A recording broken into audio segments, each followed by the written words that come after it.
বিবাহ করেছে আপনার যেহেতু আপনার নতুনই বলতে গেলে 2-2.5 বছর।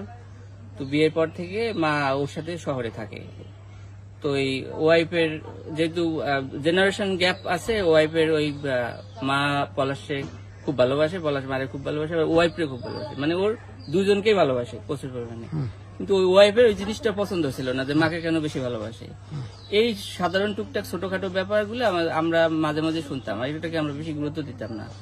ওই ওয়াইফ হচ্ছে আবার মানে প্রচন্ড পরিমাণে রাগী, প্রায় প্রায় ওই ঘর থেকে বের হয়ে যেত, আবার ডেকে আনতো, কখনো আবার এই ঘুমের ওষুধ খাইতাম। তো আমরা বুঝাইতাম, আবার ঠিক হইতো, এভাবে চলে। এগুলো আমরা কোনো গুরুত্ব দিতাম না, জানি যে বউ শাশুড়ির সম্পর্কগুলো এরকমই হয়। এখন ওর চাহিদা হচ্ছে যে মাকে পাঠাই দাও, এখন ও তো মাকে গ্রামে পাঠাবে না। এই নিয়ে ওয়াইফরে যেহেতু ভালোবাসতো, ওয়াইফ দেখা যায় ওই চাপটা প্রয়োগ করতো প্রায় প্রায়।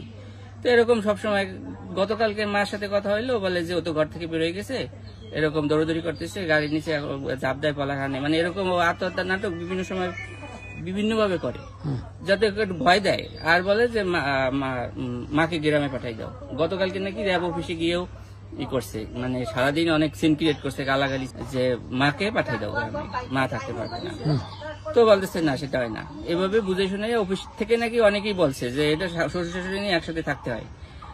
তারপর বুঝে শুনে নিয়ে আসছে রাতে, আবার আজকে সকালবেলা আবার নাকি আবার সে অশান্তি শুরু করছে, ঘরের ভিতর ভাঙচুর, এটা সেটা করে, কাপ পিস ছুঁড়ে ফেলাচ্ছে।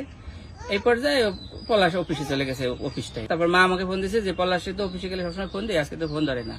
আমি বলছি যে ধরবে না, হয়তো ব্যস্ত আছে, কারণ ও একটা অপারেশনে গেছে, তো ফোন ধরে না কেন। আমি বলছি আচ্ছা ধরবে না, পরে দাও। এর ভিতরে এখান থেকে সেখান থেকে টুকটাক ফোন আসছে যে পলাশে কি হয়েছে, পলাশে কি হয়েছে। আমি ফোন দিচ্ছি, কেউ ফোনে ধরে না। এর ভিতরে একটা ফেসবুকে দেখলাম যে ওর রিভলভার দিয়ে যে গুলি করছে সেটার রক্তাক্ত লাশ। তখন অনেকটা আমরা শিওর হয়ে গেছি। আজকে অফিস থেকে ফোন দিল, গোপালগঞ্জ র্যাব অফিস থেকে ফোন দিল, মোটামুটি এখন শিওর 100% যে আত্মহত্যা করছে। এই প্ররোচনা, ওয়াইফের প্ররোচনা এখানে। এই এখন আমরা চাচ্ছি ও যদি পালাই যেতে না পারে। ও আত্মহত্যা করার পর খুব মানে ঠান্ডা গলায় বলছে যে আমরা জানতে চাইছি যে আমার বড় ভাই যে পলাশ কই, ও সম্ভবত আত্মহত্যা করছে। এটা ঠান্ডা মাথায় বলে ফোন রাখেন, ও সম্ভবত আত্মহত্যা করছে।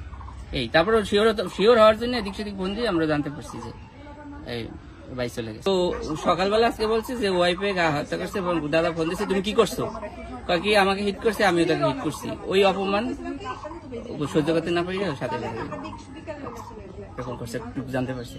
এখন আমরা ওই যে গোপালগঞ্জের অ্যাপ 7 ফোন দিল, বলছি কোনোভাবে ওয়াইফটা যাতে পালাতে না পারে।